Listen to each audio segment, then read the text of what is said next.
자, 여러분 반갑습니다. 유체역학 2주차 두 번째 강의를 시작하도록 하겠습니다. 첫 번째 시간에는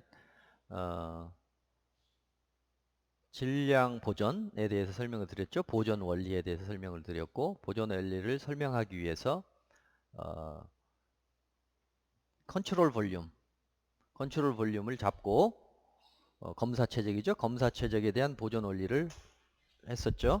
그래서 1.3절 검사 최적과 보존 원리에서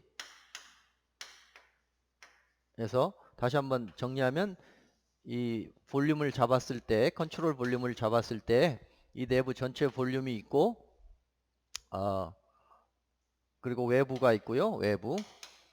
내부 최적이 있고 외부가 있고, 여기를 경계라고 했을 때, 검사 최적과 관련해서는 두 가지 성질이 있는데, 내부의 조각 최적의 합은 전체 최적이다 라는 성질이 있고, 임의의 이 표면적 방향까지 고려한 임의의 조각 표면적 벡터의 합은 방향성 때문에 0이 된다.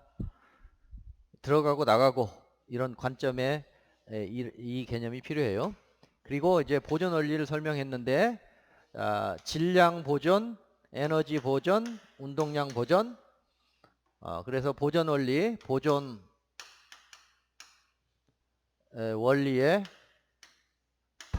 단축형이라고 이 교재에서는 얘기하는데요.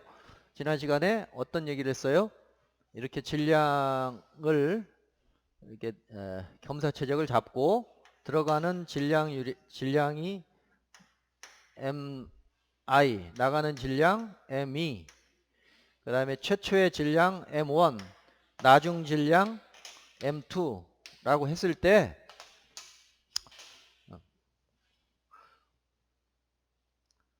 나중 질량은 어떻게 돼요? 나중 질량은 최초의 질량에서 들어온 거 더하고 나간 거 뺀다. 이렇게. 그런데 여기서 이제 하나 고려 안 했는데, 혹시 만약에 이 내부에서 뭔가 질량이 없던 것이 생겨난다. 질량의 경우에는 이게 불가능한데, 에너지의 경우에는 내부에 어떤 뭔가 있어서 에너지가 생성될 수 있어요. 그래서 우선 보존 원리를 일반화시키기 위해서 뭔가 생성된다. 생성되는 항을 생성되는 질량, 이게 원래는 0인데 질량의 경우에는 이제 이론화하기 위해서, 만약에 생성되는 질량이 있다, 내부에서 여기서 질량이 생겨난다, m 제너레이션이 생겨난다, 그러면 이것도 추가해야 되겠죠, 당연히.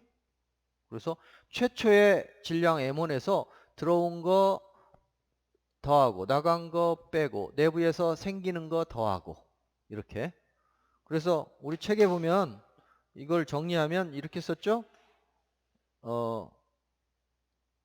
뭘 먼저 썼죠? M2를 먼저 썼죠. M2 나중 상태 더하기 나간 질량은 처음 상태 더하기 들어온 질량 더하기 생성된 질량, 이렇게 표현을 하고 있어요.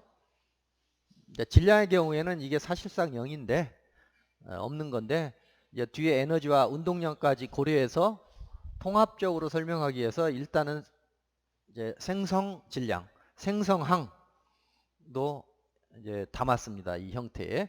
그리고 이것을 시간 개념을 여기 넣어서, 여기는 지금 어느 델타 t 초 동안에 일어난 일이라고 보면, 이것을 이제 델타 t까지 이 시기에 넣어서 더 편리하게 활용하기 위해서는 보존 원리의 변화율 형태, 보존 원리인데 단축형이 아니고 변화율 형태, 변화율이니까 시간으로 나눈 거죠. 그렇게 표현하면 이렇게 보는 거죠. M2 빼기 M1 나누기 시간이 델타 T초 만큼 걸렸다. 이렇게. 이것은 mi 나누기 델타 t 빼기 me 나누기 델타 t 더하기 mg 나누기 델타 t 이렇게 표현할 수 있으니까 얘를 그냥 델로 썼나요? d로 썼나요? 델로 썼죠? 편미분 개념으로 얘를 델 m 델 t라고 쓰고 나머지는 전부 그냥 닷을 붙여서 처리하면 m i m e 닷을 붙이면 t로 나눈 거죠. 델타 t로 나눈 거 더하기 m generation 이렇게 닷으로 처리한 것을 변화율 형태의 보존 원리라고 보시면 되겠습니다. 변화율 형태.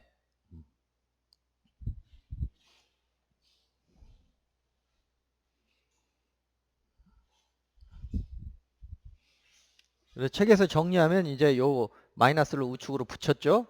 그래서 델 m 델 t 더하기 나가는 거 질량유량은 들어오는 질량유량 더하기 생겨난 질량유량 이렇게 쓰기도 하고요.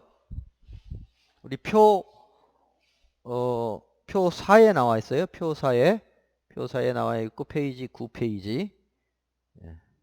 그런데 표 4에 그 아랫부분에 보면 변화율 형태에서는 들어오는 물리량은 음의 부호를 가진 나가는 물리량으로 취급할 수 있으므로 생략하였다 해서 이 부분을 지금 그냥 생략하고 있어요. 생략. 왜냐하면 이거는 마이너스 m도 니로 처리하니까 한 번에 이걸로 묘사할 수 있는 거죠. 이렇게 넣어서. 그래서 이걸 생략하고 있는데 저는 개인적으로는 그냥 이렇게 쓰는 게 더 안 헷갈리니까 거기다가 이걸 그냥 추가를 해서 빨간 글씨로 이렇게 아예 추가를 하면 좋을 것 같아요. 추가를 해서 명료하게 이렇게 쭉 갔으면 좋겠어요. 그래서 보존 원리 단축형과 보존 원리 변화율이 있다. 변화율 형태가 있다. 변화율 형태.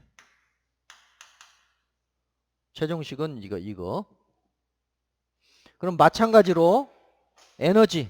이제 질량이 아니고 검사 최적 내 에너지가 어떻게 보존이 되는지 보시면 에너지를 2로 쓰면은 단축형으로 쓰면 어떻게 되겠어요? 그대로 따라가면 되죠. E2 더하기 들어온 에너지 나간 에너지 E2는 처음에 가지고 있는 에너지 E1 더하기 들어온 에너지 EI 그 다음에 내부에서 생겨난 에너지 제너레이션 에너지 EG 이렇게 쓸 수 있겠죠? 에너지 보존. 그 다음에 운동량이다. 운동량도 보존돼야 되겠지? 나중 상태 운동량에다가 나간 운동량 exit momentum 이것은 들어오는 운동량 처음 상태 운동량에 들어오는 운동량 그 다음에 생겨난 운동량 생겨난 운동량은 힘과 힘 벡터에다가 시간 힘 델타 t 이렇게 곱하면 이게 생겨난 운동량에 해당하는 항이에요. 힘과 관련돼서 요걸 이제 mg라고 봐도 되겠죠? 제너레이션 모멘텀이라고 봐도 되고요. 그래서 이렇게 보존 법칙 또는 보존 원리, 질량 보존, mass conservation, 에너지 보존, 에너지 컨저베이션, 모멘텀 컨저베이션 이 세 가지 보존식을 이렇게 심플하게 단축형으로 썼고 그 다음에 이제 변화율 형태로 쓰면 그대로 아까 말씀드린 대로 2 빼기 1만 좌변으로 몰아가지고 편미분한 형태로 묘사하면 되니까 델 m 델 t 그리고 나머지는 다 단만 붙여요. 단만 붙여서 m 그리고 좌변에 그냥 플러스는 좌변에 더하기 m e는 m i 더하기 m generation 이렇게 쓰면 되겠고, 변화율 형태. 에너지도 에너지의 시간에 따른 변화율은 더하기 변화율에다가 나가는 에너지의 변화율은 들어오는 에너지 더하기 생겨난 에너지 합과 같다. 이렇게 되겠죠. 그 다음에 모멘텀도 운동량 벡터의 시간에 따른 변화율은 뭐예요?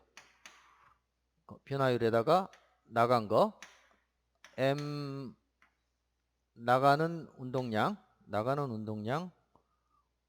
m.e 는 들어오는 운동량 m.i 더하기 생겨난 운동량은 f 델타 t로 쓰기로 했으니까 f 델타 t로 쓰기로 했죠. 그러니까 그냥 델타 t로 나눈 거니까 f만 남겠네. f 벡터만 남겠네. f 벡터만 남고, 그쵸? 이렇게.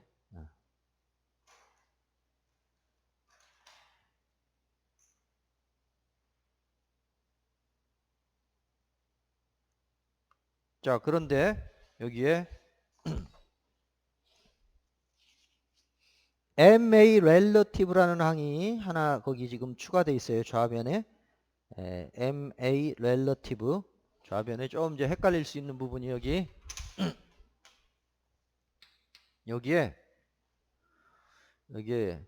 질량 곱하기 가속도인데, 가속도 벡터인데 상대 가속도 relative 여기 하나 추가되었다는 것이 이제 헷갈리는 부분이 될 수 있어요. 여기. 그래서 그것은 그 표 아랫부분에 보면 acceleration vector relative 이것은 r 두 번 미분 더하기 오메가 한 번 미분 곱하기 r 벡터, 이거 다 지금 벡터인데 오메가 벡터 r 벡터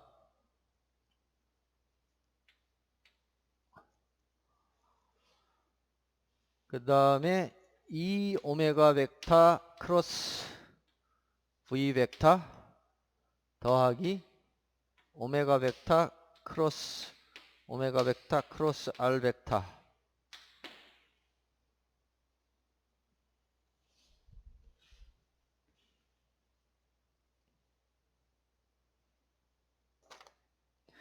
이것은 뒤에 이제 그 심화 논의에서 좀 다뤄볼 수 있는 건데, 여기서는 그냥 넘어가도록 하겠습니다. 이걸 지금 한참 여기서 설명하려면 시간이 많이 걸리니까 아마 동력학에서 이런 부분이 이제 커버가 될 수 있을 거예요. 그래서 우선은 여러분들이 여기 이런 부분 여기 이제 추가된다는 거를 그냥 기억만 해두시고, 지금 이 장에서 개론적으로 설명하고자 하는 것은 보존이 되는데, 보존이 질량, 에너지, 운동량이 보존이 될 때 그 보존을 검사 최적 내에 질량이 보존된다 라고 하면 이런 식으로 표현이 되고, 에너지가 보존된다 라고 하면 이런 식으로 표현이 되고, 이것은 연력학 제1법칙입니다. 두 번째 식은. 그다음에 운동량이 보존이 된다 그러면 이제 이런 식으로 표현이 된다. 그리고 변화율 형태로 하면 여기 그대로 이렇게 된다. 다만 이 부분만 좀 헷갈리기 때문에 이 부분은 일단 여러분들이 한번 살펴보는 걸로 남겨두기로 하고, 이제 앞으로 2장에서 개념에 대한 얘기가 좀 더 나오고요. 이제 3장부터 본격적으로 방정식이 나오는데, 그때에 주로 다루는 것이 이 첫 번째 질량 보존식과 세 번째 운동량 보존식입니다. 그래서 유체역학은 질량 보존식과 운동량 보존식으로 유체역학의 그 이퀘이션들, 방정식들을 다 뽑아서 사용하고, 연력학은 이제 질량 보존과 에너지 보존, 2학기 때 배울 질량 보존, 에너지 보존, 그 다음에 엔트로피 증가 법칙, 이렇게 세 가지를 다뤄요. 그리고 이제 3학년 때 열 전달의 경우에는 이걸 다 함께 다루죠. 열 전달은 질량 보존, 에너지 보존, 운동량 보존을 함께 다룹니다. 그래서 전체적으로 통합적으로 이해를 하려면 이것을 이렇게 쓸 수가 있겠어요? 어떤 물리량이 있는데 물리량의 검사 최적 내에 어떤 물리량, 이것이 질량일 수도 있고 에너지일 수도 있고 운동량일 수도 있는데 시간에 따른 변화는 들어오는 그 물리량의 변화율 빼기 나가는 변화율 더하기 내부에서 생기는 제너레이션 변화율이다. 이렇게 통합적으로 볼 수 있어요. 이쪽 우측의 식들은 다 이런 형태를 가지고 있죠. 그래도 빼기가 넘어가면은 다 이렇게 좌변처럼 구성이 됩니다. 아시겠습니까? 자, 그러면 여기까지 해서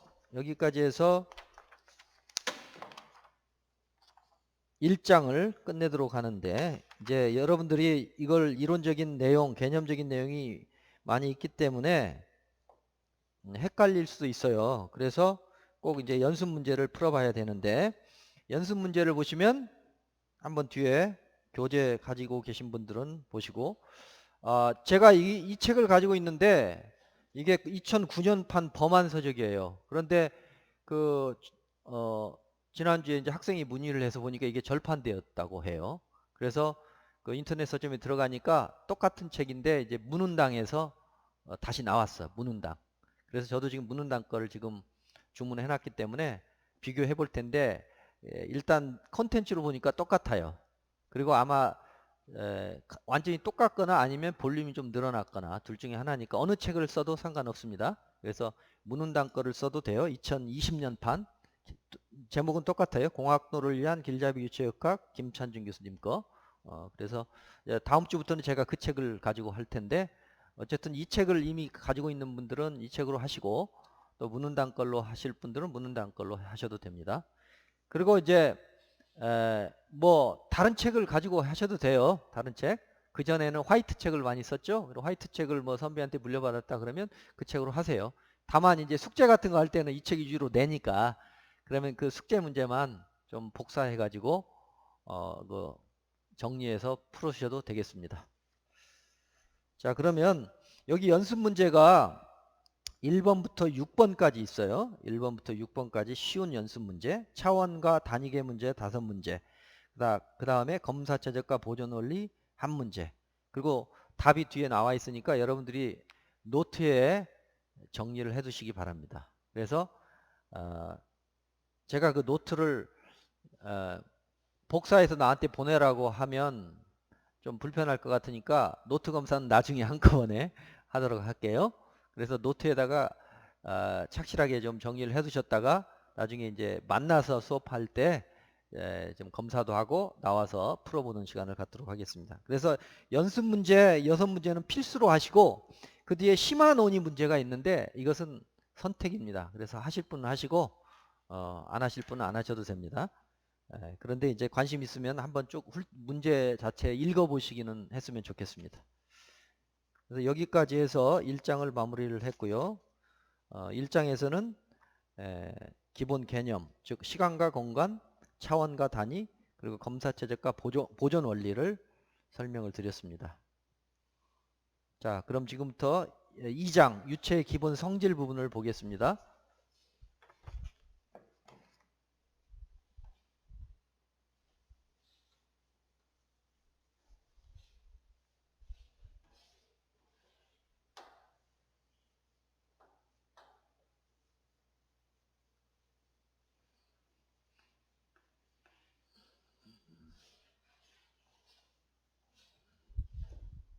2장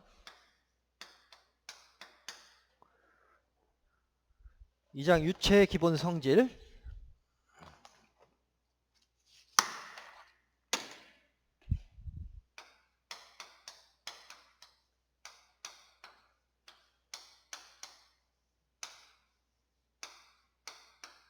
유체의 기본 성질 내용을 보면 우선 유체란 무엇인가에 대한 내용이 있고요. 유체란 무엇인가 하려면 고체와 비교를 해서 유체가 무엇인가를 좀 생각해 보고, 또 유체는 구체적으로 두 종류의 유체가 있는데 액체와 기체가 있죠. 그래서 액체와 기체를 어떻게 나눌 수 있는지 좀 살펴보고, 그 다음에 이제 우리가 유체역학에서 다루는 유체를 성질에 따라서 구분을 하는데, 분류를 하는데, 구분을 하는데,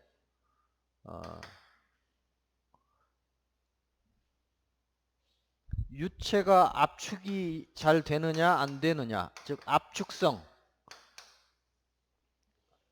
압력으로 눌렀을 때 압축이 될 수 있는데요. 예를 들어 기체 같은 경우는 좀 압축이 잘 될 것이고 액체는 잘 안 되겠죠. 그런 이제 압축성 여부로 유체를 구별하면 압축성 유체, 비압축성 유체로 이제 나눠서 볼 수 있어요. 왜 나누냐면 그렇게 하면 이제 편리해요. 나눠서 설명하면 식이 압축성에 비해서 비압축성이 이제 더 간략화되기 때문에 나눠서 많이 합니다. 그래서 압축성 유체가 있고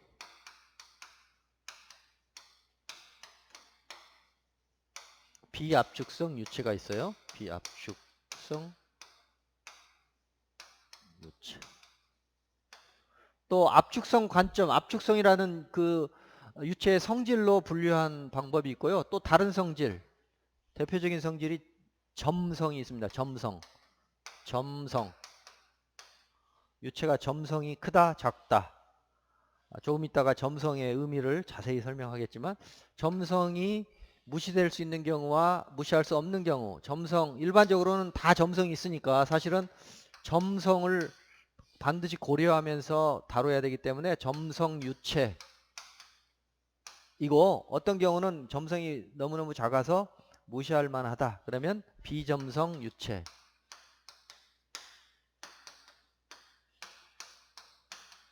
유체라고 해요. compressible fluid, 이게 compressible fluid, incompressible fluid, viscous fluid, inviscid fluid, 이렇게 이제 영어 그 단어도 알아야 되기 때문에 여러분들이 나중에 이제 영어 문헌도 보셔야 되고 자료를 보셔야 되니까 우리 책에서도 중요 그 개념들은 항상 영어로 가로해서 나오잖아요. 그래서 영어로도 꼭 같이 알아두세요. 그래서 여기는 compressible fluid, 이거는 이제 반대말이죠. incompressible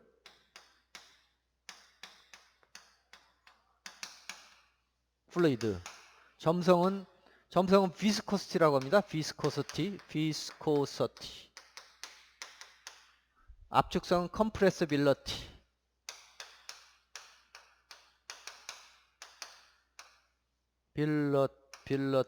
compressibility. 그래서 점성이 있는 유체, viscous 형용사형으로 viscous fluid. 점성이 없다 그러면 inviscid flow, inviscid 형용사형이에요. 여기 in이 반대말, inviscid fluid, 이렇게 구별해요. 그러면 이제 내가 관심 있는 유체가 압축성이냐 비압축성이냐, 또 점성을 고려할 것인가 말 것인가에 따라서 그 다루고자 하는 아까 보존식들이 현격하게 단순화되기도 하고 아니면 오리지널 복잡한 걸 그대로 써야 될 경우도 있어요. 그래서 가장 단순한 식으로 나타나는 거 어떤 거냐면 압축도 안 되고 점성도 없는 거. 그래서 비압축성, 가장 쉬운 쉽게 해석이 되는 유체는 이 네 가지 조합 중에서 두 가지를 뽑으면 압축이 안 되고, 이게 밀도가 일정하니까 좀 편하겠죠. 비압축성 플러스 점성도 무시할 수 있으면 편하겠죠. 비점성 유체. 이런 유체가 있다면 이런 유체는 아주 이상적인 유체다. 인간이 다루기에 편한 이상적인 유체다. 이상유체라고 부릅니다. 이상유체, 아이디어라다.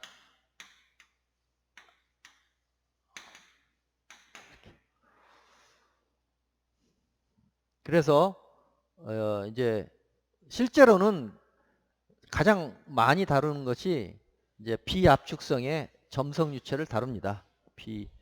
우리가 다루는 거의 대부분은 비압축성의 점성 유체. 자, 압축성 유체는 예를 들어서 비행기가 굉장히 빠른 속도로 마 한 0.3 이상 정도 이상으로 빠른 속도로 갈 때는 이 비행기가 느끼는 공기의 것을 연구할 때 그 공기는 압축성 특성이 이제 나타난다고 봐요. 그래서 그럴 경우에는 압축성 유체로 간주하고 풀어야 됩니다. 그러면 밀도가 이제 변하는 거니까 식을 우리가 풀 때 좀 더 복잡하게 풀게 되겠죠. 그걸 고려를 해야 돼요. 그래서 전반적으로 압축성이냐 비압축성이냐 또 점성이 있느냐 아니면 무시할 수 있느냐에 따라서 우리가 사용하고자 하는 보존식들이 좀 더 이제 단순화될 수 있다. 그 말씀을 드리겠어요. 그래서 이제 이렇게 이제 다루고 이 장에서는 이런 걸 다루고 기타 중요한 성질들 유체 성질들 요거 기본 주요 성질들을 쭉 다루는데 주로 뭘 다루냐면 당연히 이제 밀도가 중요하죠. 밀도. 아까 밀도가 일정하면 비압축성. 밀도가 변하면 압축성. 그 다음에 압력. 압력 굉장히 중요하죠. 유체 압력이 얼마냐. 그 다음에 아까 점성력이 했어요. 점성 유체냐 아니냐. 압축성이냐 아니냐. 그 다음에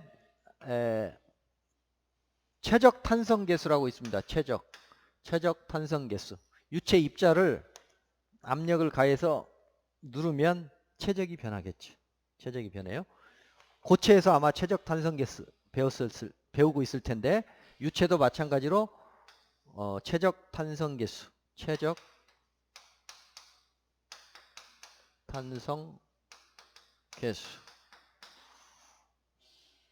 다루고요. 또 유체에서 또 중요한 물성 중에 표면 장력이라고 있습니다. 표면 장력.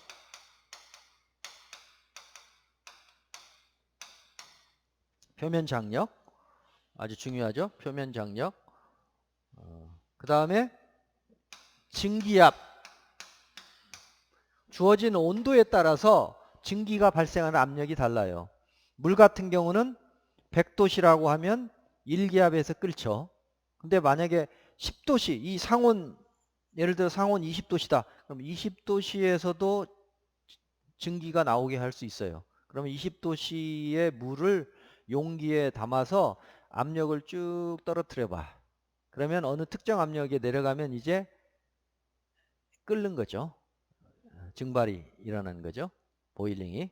그러니까 1기압 상태에서 물을 끓이면 이제 1기압에서 비등이 일어나지만 만약에 10도씨로 맞춰놓고 압력을 쭉 낮춰가면서 비등이 일어나게 하려면 압력을 어디까지 낮춰야 될까?